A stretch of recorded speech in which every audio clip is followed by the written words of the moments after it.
Hello mga palangga. So karon day mga palangga maghugas na sa ato ang motor, magwashing ta. So ato ni siyang washingan kay perting kalapok og nagsunod-sunod pod ang uwan diri sa amo ang mga palangga. So ayan di ata karon diri sa palimpyuhanan og motor kay kung dito ta sa balay nagud tay tabay dito sa balay pero kapoy kay sig timba-timba og dili pud siya malimpyo. May man siya kay naa siya pressure. Matanggal gud tanan yang kalibag-libagan ug kasulok-sulukan ba.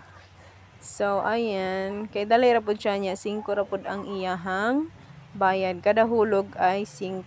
So ayan, diri lang ta mag limpyo sa atong motor kay may nang limpyo gud ang ato ang agi.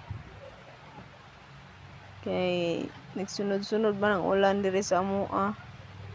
Mo siya nga perting kalapok niya mugahi pud siya kun dili nimo limpyohan dayon. Pero dili ko na siya permanente maglimpyo kay mga tanggal po ni iyahang pintura. Mga langkat ang iyahang color kay perting kakusog sa pressure sa tubig sa hose ba.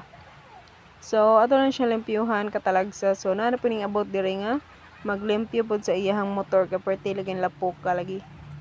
So na siya.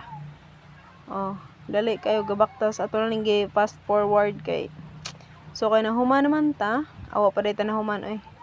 Mahulog pa day ta diha og otro kay wa pa day nahuman ang likod. Perti pang hugawa sa likod. So ang G's ni mo dire fights na gid. So ikaduha na nang hulog nako, so G's na siya. So nadugayan. Nagpasinsilyo siguro ng uso ka tawo ba nara. So naana ko diri dapit sa likod kay perting kabaga sa lapok ana niya. Kay gapilit na gyud og nga akong kauban diri nagsige pog duwa-duwa. Kay impilit na og pamaayo ang lapok ana mga palangga. Kay mga usa na siya kasi mana nga wala limpyuhin niya nagsigig sunod-sunod og ulan. Kay kung imong limpyuhan permanente pod nakas kay tanan kay sige mag-ulan lapok ayo. So mao na siya og hapit na kita mahuman. So bye mga palangga.